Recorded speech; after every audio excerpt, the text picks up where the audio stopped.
Selamat pagi kelas R2A. Hari ini kita kuliah DKV 2 lagi ya. Saya mau bahas tugas yang kemarin kalian udah bikin, yaitu desain logo alternatif sih ya, belum final artworks, dari brand name yang bernama Virusin. Ya karena sekarang lagi ada pandemi gitu ya, saya keluarin soal ini lagi tentang virus. Sebenarnya ini sudah pernah keluar sebagai UTS, tapi saya ini lagi keluarin lagi nih. Jadi kemarin saya sudah memberikan client brief yang begitu complicated, banyak ya. Di sana ada tentang cerita itu perusahaan apa, lalu ada brand name-nya apa, ada mereka tuh di bidang apa, terus pengen logonya seperti apa.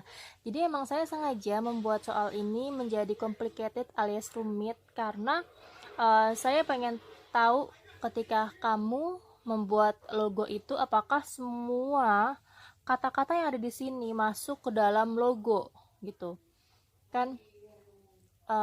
Ini adalah desain logo di mana kita tidak harus ngambil semua kata-kata yang ada di brief jadi ada semua muncul sebagai key visual di logo, tidak harus. Jadi ambillah yang memang benar-benar sangat mewakili. Dan bahkan karena saya pernah menjelaskan bahwa brand itu membedakan yang satu dengan yang lainnya, maka kamu harus juga sebenarnya riset bahwa entitas sejenis itu mereka sudah pakai key visual apa yang mungkin dia akan kamu pakai lagi. Kalaupun kamu harus pakai, berarti kamu harus membuat itu menjadi nampak berbeda secara visual.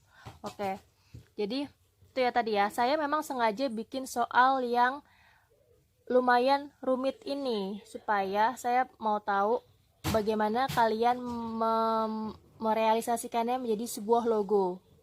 Baik, kita itu adalah desainer. Desainer itu seringkali membuat desain-desain di berbagai media dan juga berbagai bentuk visual, seperti salah satunya logo. Logo itu pastinya akan berbeda dengan desain poster, logo akan berbeda dengan infografis, logo berbeda dengan ilustrasi, beda dengan gambar, beda dengan iklan. Itu akan punya strateginya masing-masing ya, bagaimana untuk memvisualisasikan sesuatu pada berbagai media. Nah, untuk logo, saya tidak mengharuskan kamu untuk membuat logo yang selalu simple, pokoknya seminimal mungkin, enggak. Karena logo itu bisa saja complicated. Seperti yang saya pernah ceritakan di kelas ketika saya menjelaskan logo, memberikan contoh logo-logo, misalkan logo fashion, Burberry, atau logo mobil mewah, itu kan ada ya yang complicated kan. Saya sudah pernah bahas. Nah, begitu juga dengan logo untuk entitas lainnya, tidak harus selalu simple, tapi jika kalian ingin menggambar sesuatu yang tidak simple atau yang complicated alias rumit, kalian juga harus mempertimbangkan berbagai aspek. Salah satunya aspek memorable. Gimana caranya bikin yang complicated tapi memorable atau mudah diingat. Nah, memang mendesain logo ini banyak hal ya, banyak faktor-faktornya. Makanya kamu belajar di sini. Kita semua belajar.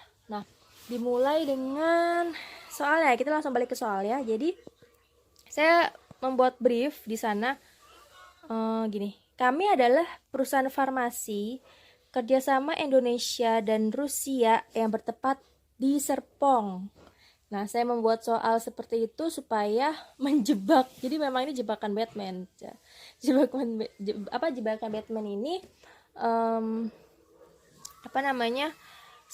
gini, saya pernah mempresentasikan materi tentang bentuk logo yang yoga Australia yang memainkan antara area positif sama area negatif. Pasti kalian ingat semua kan, itu kan ada gambar benua Australia kan ya, yang dibentuk oleh gerakannya si wanita yang sedang beryoga, karena emang namanya yoga Australia. Nah, saya pengen tahu nih, apakah kamu nanti akan memasukkan peta Indonesia dan peta Rusia dan bahkan mungkin icon Serpong di logo yang akan kamu buat ini. Nah, makanya saya sengaja membuat detail tentang kerjasama dua negara dan lokasi di mana produk ini dibuat. Lalu ada lagi nih, kami telah menemukan obat untuk penyakit yang disebabkan oleh virus yang selama ini belum ada obatnya. Memang virus emang gak ada obatnya ya, makanya dia biasanya tuh bentuknya vaksin, yaitu virus yang dilemahkan. Itu tidak ada di brief. Kami menemukan bahwa virus yang menjangkit manusia dapat disembuhkan dengan virus itu sendiri yang DNA-nya diedit di lab kami dengan teknologi nuklir. Heboh ya. Nah, dalam kalimat kehebohan itu ada berapa tuh? Ada berapa keyword yang mungkin akan kalian jadikan key visual. Pokoknya ada virus, ada menjangkit manusia, ada sembuh. Terus ada DNA, ada edit, ada lab, ada teknologi nuklir. Nah, dari kata-kata tersebut yang mungkin bisa saja kamu jadikan keyword, itu bisa banyak banget ya masuk ke gambar, jadinya ilustrasi apa, ilustrasi yang mungkin serem gitu, virusnya ntar ada lambang biohazard atau apa gitu. Saya terlalu bayangin yang heboh-heboh. Nah, kalimat lagi, penemuan kami akan dipatenkan dalam produk injeksi akan dipasarkan ke berbagai negara. Brand name produk kami adalah Virusin. Saya sengaja bikin brand name Virusin karena ceritanya ya udah virusin aja orang itu. Itu karena memang kan dimasukin virus yang dilemahkan ya. Target market kami adalah perusahaan farmasi swasta maupun lembaga kesehatan milik negara. Nah, di sini ada lagi keyword nih, ada farmasi swasta, lembaga kesehatan milik negara, ada negara juga. Nah, lalu di paragraf yang berbeda saya menuliskan, kami menginginkan logo yang terlihat berteknologi tinggi namun berkesan medis. Untuk bentuk kami menyukai anglerfish atau ikan lentera, atau banyak yang bilang ikan lampu, karena sesuai dengan konsep produk kami. Tuh, udah banyak banget client's brief ya. Seperti yang saya pernah jelaskan bahwa client's brief itu adalah tentang pengetahuan tentang entitas itu yang akan kita buatkan desainnya. Dalam konteks kali ini kamu akan mendesain logo. Client's briefnya banyak banget, kamu bingung mungkin mau naruh apa di desain logonya. Tapi sebelum itu kita lihat dulu nih, seseram apa lanternfishnya. Nah ini ya, sebenarnya kalian masih bisa nyari lanternfish yang referensi yang lain, tapi saya memang sengaja ngambil ini biar menjebak juga. Wah, tampangnya serem. Apakah nanti kalian akan bikin lanternfish juga yang full body terus giginya kayak mau makan manusia seperti ini? Makan manusia, apakah lanternfish makan manusia? Nggak tahu ya, itu mah piranha ya, juga gigit-gigit dan itu banyak ikannya. Nah, gitu ya. Jadi kita balik lagi ke atas. Sebenarnya di sini kalau misalkan kalian itu jeli, hanya ada beberapa poin ya yang bisa kalian masukkan jadi logo yang bisa dikembangkan dan tidak seheboh bikin ilustrasi nih. Entitasnya apa? Berupa apa? Ya, entitasnya itu adalah berupa produk injeksi nih.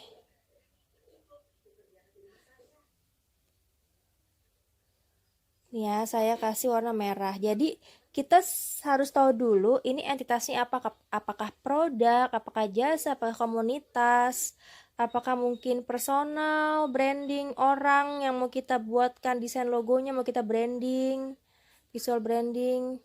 Nih ya, ini adalah entitas. Jadi kita fokus di sini. Nah, terus sebenarnya kita lihat lagi yang mau diinginkan klien apa sih. Kita secara secara teori kita harus tahu teori tentang logo, teori tentang bagaimana membuat logo, teori tentang logo itu apa, segala macam yang itu juga sebenarnya applied ya, teori yang terapan. Nah, lalu sebagai nanti kita desainer di dunia praktisi, jadi kita jadi praktisi ya, jadi profesional di bidang desainer itu kita harus tahu, langsung bisa nangkep itu kemauan klien tuh apa sih. Di sini udah jelas banget saya taruh di paragraf kedua, kami menginginkan logo yang terlihat berteknologi tinggi namun berkesan medis. Nah ini sebenarnya adalah ini adalah kata-kata yang harus kamu highlight dan harus ada di logonya, harus terlihat di logonya. Nih, untuk bentuk kami menyukai anglerfish. Mereka ingin kesannya berteknologi tinggi dan dia pengen ada anglerfish di logonya. Anglerfish itu ya tidak harus kamu taruh seluruh badannya si anglerfish yang mana yang serem ini. Kalian kan bisa waktu di DKV 1 kan belajar deformasi, simplifikasi, distorsi, stilisasi gitu ya. Jadi gimana caranya si anglerfish-nya itu juga bisa diambil bagiannya saja yang identik atau yang menjadi ciri khasnya dia yang utama. Bisa kamu ngambil bagian lampunya sama gantungan lampunya, entah namanya apa yang merasuki ikannya. Nih, saya sebenarnya berkisar di sini aja loh. Apalagi kalau kamu berteknologi tinggi sebenarnya itu pun sudah mewakili kata dari yang ada di atas kan, yang teknologi nuklir, yang edit DNA, yang apalagi tuh lab, semuanya udah ada di situ berteknologi tinggi. Tinggal gimana caranya udah dapat keywordnya teknologi tinggi, tapi kamu nanti kembangkan lagi teknologi tingginya mau diwakili menjadi warna atau bentuk atau apa gitu. Terus juga berkesan medisnya juga mau diwakili oleh apa? Bisa saja medisnya itu diwakili dari keyword yang ada pada paragraf sebelumnya yang tentang brief itu bisa, atau mungkin medisnya bisa hal lain, misalkan kamu mau pakai Red Cross atau apa, cuma Red Cross itu udah banyak banget dipakai ya di mana-mana ya, jadi kamu harus pertimbangkan lagi. Nah seperti itu ya, jadi nanti juga akan saya bahas tugas-tugas kamu kalau bisa satu persatu. Itu logo yang kamu buat itu sketsanya gimana sih, itu berdasarkan apa yang sudah saya sampaikan ini. Jadi sebenarnya itu intinya cuma high technology, berkesan medis, dan juga anglerfish. Udah itu aja. Bisa kamu kembangkan lagi lewat mind mapping, mau diambil apanya dari 3 itu. Oke, baiklah. Terima kasih. Kelas RA kuliah kita sampai di sini dulu.